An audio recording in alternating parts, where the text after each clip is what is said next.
आताची लेटेस्ट बातमी तुमच्या समोर आहे. शेतकरी कर्जमाफी होणार की नाही, खरं आणि खोटं काय हे आपण आता थोडक्यात जाणून घेऊया. काही महत्त्वाचे मेन मुद्दे आपण काढलेले, त्याच्यावर मी तुम्हाला सांगतो की शेतकरी कर्जमाफीला विरोध नाही असं कोण म्हणतं, तर उपमुख्यमंत्री अजित पवार. ठीक आहे, शेतकरी कर्जमाफीवरून स्पष्टीकरण दिलं आहे. मी शेतकऱ्यांना कर्जमाफी देणार नाही. कोण म्हटलं? अजित पवार. मी शेतकऱ्यांना कर्जमाफी देणार नाही असं कधी म्हणणार नाही असं म्हणत अजित पवारांनी माध्यमांवर नाराजी व्यक्त केली. पुणे जिल्ह्यात दौंडच्या सभेत माझ्या भाषणात कर्जमाफीचा उल्लेख कधी ऐकला का असा सवाल उपस्थित करत कर्जमाफीला नकार असल्याचे अजित पवारांनी स्पष्ट संकेत दिले होते. त्यावरूनही म्हणजे त्यांनी स्पष्ट नकार दिला होता, पण पवारांनी स्पष्ट संकेत दिले होते, त्यावरूनही राजकारण तापलं होतं. पहिले विरोधकांनी अजित पवारांना टीका केली होती. त्यातच शेतकरी कर्जमाफीला अजित पवारांचा विरोध असल्याची बातमी माध्यमांमध्ये शुक्रवारी चर्चेचा विषय ठरला आहे. त्यावरून अजित पवारांनी शनिवारी पुण्यात माध्यमांशी बोलताना स्पष्टीकरण दिलं की मी शेतकऱ्यांना कर्जमाफी देणार नाही असं मी कधी म्हणणार नाही. आम्ही देखील शेतकरी आहोत. जिथे शेतकऱ्याला मदत होईल अशा गोष्टी करण्याचा प्रयत्न आम्ही करतो. मात्र धंद्यात खोट्या बातम्या देऊन माझी बदनामी करण्याचा प्रयत्न केला जात आहे असंही पवार म्हणाले. शेतकरी कर्जमाफीवरून महायुतीत मतभेद असल्याची चर्चा जोरात सुरू आहे.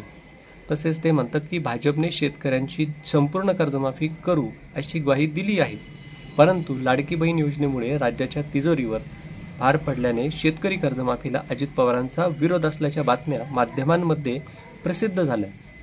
त्यावरून विरोधकांनी टीका केली, परंतु शनिवारी मात्र अजित पवारांनी यावर स्पष्टीकरण देत शेतकरी कर्जमाफीला विरोध नसल्याचं त्यांनी सांगितलं. आणि यावेळी पवारांनी सूत्रांच्या माध्यमांवरून माध्यमांना टोलाही लगावला. पवार म्हणाले, सूत्रांच्या हवाल्याने कर्जमाफीची बातमी देण्यात आली, पण मला बोलायचं असेल तर मी स्वतः बोलेन. तर ही प्रसारमाध्यमांकडून सूत्रांच्या हवाल्याने का बातम्या दिल्या जातात, या सूत्राला जीवनगौरव पुरस्कार दिला पाहिजे असा टोला पवारांनी लगावला. तसेच महात्मा फुले कृषी विद्यापीठात 60 कोटींच्या आराखड्याला मान्यता दिल्याचंही पवारांनी सांगितलं. दरम्यान राज्यातील महायुती सरकारने शेतकऱ्यांना कर्जमाफीचा दिलेला शब्द पूर्ण करावा अशी मागणी शेतकरी करत आहे. या व्हिडिओच्या माध्यमातून आपल्याला एक गोष्ट कळाली की शेतकरी कर्जमाफीचा जो मुद्दा आहे तो दिवसेंदिवस वाढत चाललेला आहे. आणि त्यातच जे पॉलिटिशियन आहे त्यांच्यावर एकमेकांमध्येच मतभेद चालू आहे. तसेच मीडियावाल्यांनी जो मुद्दा उचलून धरलेला आहे अजित पवारचा, तर याच्यावर पण भरपूरशा टीका होत आहेत. आणि त्यांनी माध्यमांना पण प्रसारमाध्यमांना सुद्धा खडकावलेलं आहे. तर त्यांच्यामध्ये जे मतभेद चालू आहे. पण मग कर्जमाफीचं काय, तर यावर आपण ही माहिती आत्ता बघितली. तसेच जे काही लेटेस्ट बातमी येतील आपल्यापर्यंत त्या मी तुमच्यापर्यंत पोहोचत राहील. त्याच्यातले मेन मुद्दे तुमच्यापर्यंत पाठवत राहील. हा जो चालू व्हिडिओ तुम्हाला दिसतोय, चालू व्हिडिओच्या खाली बघा तुम्हाला दिसते इंडियन फेमस फार्मर या नावासमोर लाल कलरचं सबस्क्राईब बटन तुम्हाला दाबायचं आहे.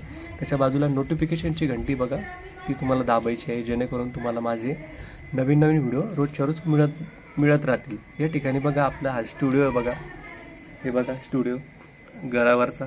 या ठिकाणी बघा इथं आपण तुळशीचं झाडं वगैरे लावलेलं आहे. तिकडंच बघा परत त्या साईडला असा आपला हा स्टुडिओ आहे. इथं मी कधी व्हिडिओ शूट करतो घरात, जर आवाज जास्त असला लहान मुलांचा तर अशा पद्धतीने जे काही नवीन लेटेस्ट बातमी आहे जी खरी ती तुमच्यासमोर मी मांडत राहील. आणि खरं खोटं काय आहे हे आपण उघडकीस आणू लवकरात लवकर. ज्या काही खऱ्या बातम्या जेवढ्या पण आहे त्याच्यावर काय झालं पाहिजे, काय नाही झालं पाहिजे. आणि तसेच आपले जे अकोला जिल्ह्यात मी एक व्हिडिओ बनवला होता, तर तिथं त्यांना जे 2.5 लाख रुपयांसाठी त्यांचा जीव गमवावा लागला. म्हणजे थोडक्यात त्यांना ब्रेन ट्यूमरचा आजार झाला होता. त्यांना आशा होती की कर्जमाफी होईल, पण कर्जमाफी झाली नाही. त्या आशेमुळे त्यांचा ब्रेन ट्यूमर होऊन जीव गेला. आणि त्यांना बरेचसे लोक, मी तिथं जाऊन एक व्हिडिओ बनवला होता की त्यांना थोडीशी मदत झाली पाहिजे पैशांची सगळ्यांकडून. तर भरपूरसे लोक मला कॉल करतात, कोणी 300 रुपये, कोणी 2000 रुपये असे देतात. काही लोक असे की त्यांनी पैसे पाठवले आणि नाव सांगितलं नाही की आमचं नाव घेऊ नका, व्हिडिओ बनवू नका. तर त्यांना मनापासून खूप धन्यवाद, कारण की त्यांनी शेतकऱ्याची मदत करतोय.